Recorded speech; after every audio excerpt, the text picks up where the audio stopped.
Hi, my name's Sarah and I design for Alldesign, and today I'm going to be showing you a Fusilli Cuff Cast-off. So this is a method that I've concocted. I've seen it on top-down socks as a cast-on, but I've not seen it as a cast-off before, so I've been working this out to show a cast-off, and I've called it a Fusilli heel because it looks like a bit of Fusilli pasta when it's finished, and it's like a spiral. And someone told me that that's what it looked like when I was making it, so I thought, what a great name, I'll keep that. So this is going to be my sock, so I've just cast on a few stitches and knitted a few rows. I'm going to pretend that there's actually a sock hanging down and in the round hanging down below this, but I'm just going to show on this bit of knitting here. So as you can see now, I've got my there's 1, 2, 3, 4 cable cast on stitches on the wrong side of the knitting, so you can just about see the pearl bumps there. So this is going to be worked that you knit the stitches, 3 of them, and then the 4th one joins with one of the body stitches or 2 of the body stitches depending on the pattern, and then you knit those stitches back. So you keep working in garter stitch along these 3 stitches at the end here, each time knitting more and more of the stitches on the body of the sock. So for the pattern that we're using, it's going to be you knit 3, 1, 2, 3, then you slip the 4th stitch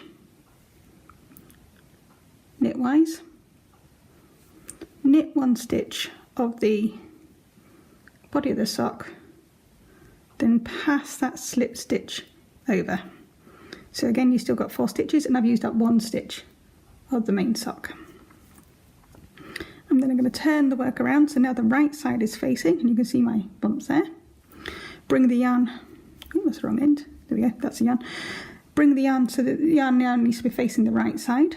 I'm going to slip the 1st stitch purlwise, take the yarn through to the back of the work, back through the needle, so it's now at the back, and knit the 3 stitches.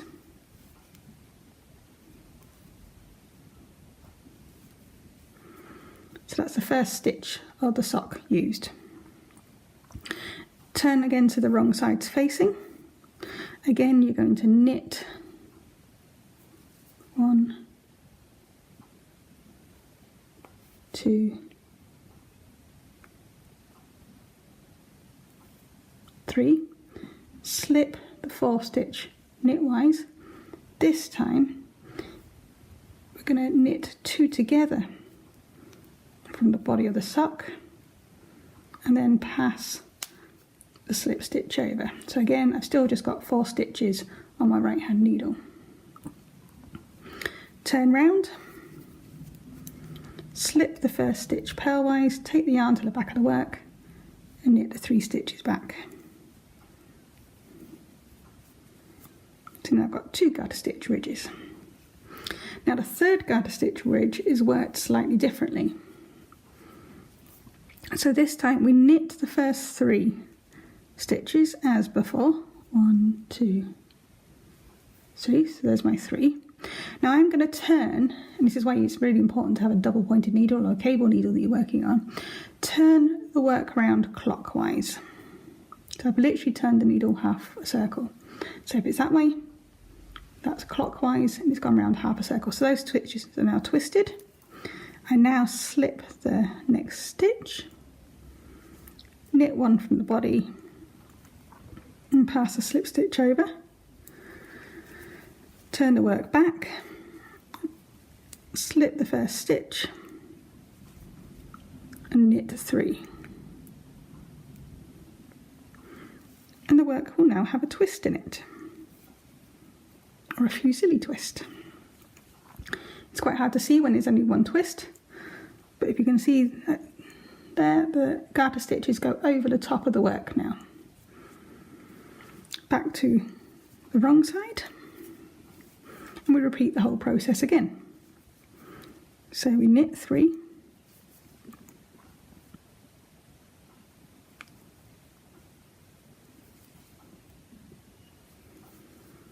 slip 1, knit 1, pass slip stitch over, turn the 1 back, slip 1 purl size, move the yarn to the back of the work, knit 3,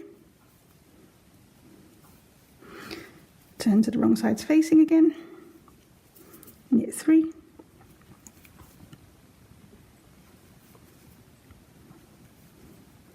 slip 1, this time knit 2 together from the body of the sock,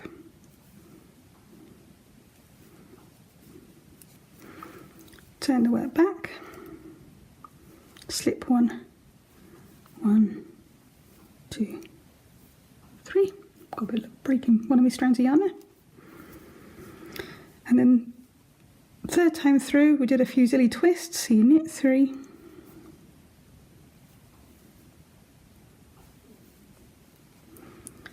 turn the needle half a circle clockwise, slip 1, knit 1 from the sock, pass slip stitch over, turn it back, slip 1 purlwise, knit the 3 stitches.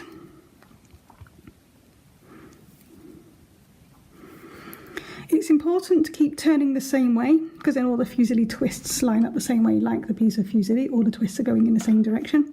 If you switch between clockwise and anti-clockwise, it will mean that your twists will also switch and it won't look quite so neat.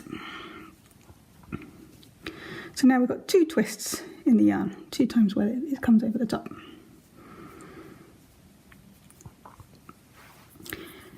The other thing to remember is when you first do it, it looks like you're going to have a long float at the front of the work that actually disappears once you've completed knitting it. That float actually draws back into the knitting and you can't see that at all. So that float that appeared is actually that float there, but you can't read it, you can't actually see it as a separate float now.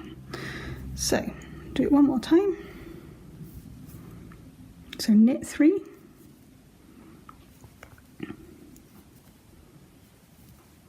slip 1, knit 1, pass slip stitch over, turn to the right side, slip 1 purlwise, knit 3, turn back to the wrong side,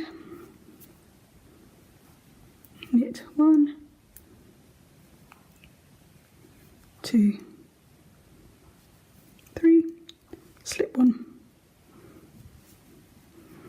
knit 2 together, pass stitch over, turn back, slip 1, knit 3, and now we're going to do the Fusilli turn.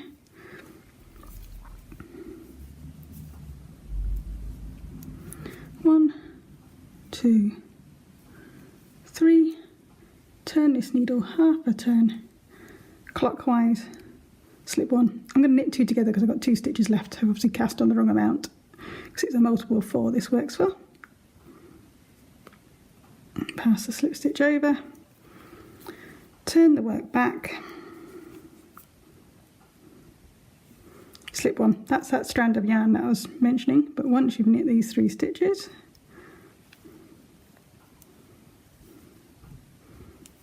that strand of yarn just gets moved into the work. And there we go, that's 3 Fusilli twists. There's 1, 2, 3 with 3 dents going in. When it's been pulled into a sock shape, it actually creates a nice garter stitch edge with a bit of a twist. And it looks quite nice as edging.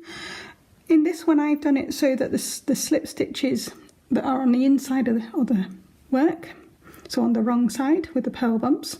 However, if you wanted to, you could reverse it so that you start on the right side rather than the wrong side, and that would mean that you get this slip stitch edge on the right side of the work if you wanted to see that. I quite like it without, so it performs, so this almost looks like a little glass and Guinness, I think. So with the black with a white frothy head, but yeah, makes a really nice, and the other thing is it's extremely stretchy, so that's another good reason to use it in socks. Or in a cuff where you want a good bit of stretch. It's not going to be too difficult to get over heels and things like that. You can also knit it on the side of hats, mittens, anything where there's a cuff, you could give this a go. So I hope you liked my tutorial, and I'll see you next time.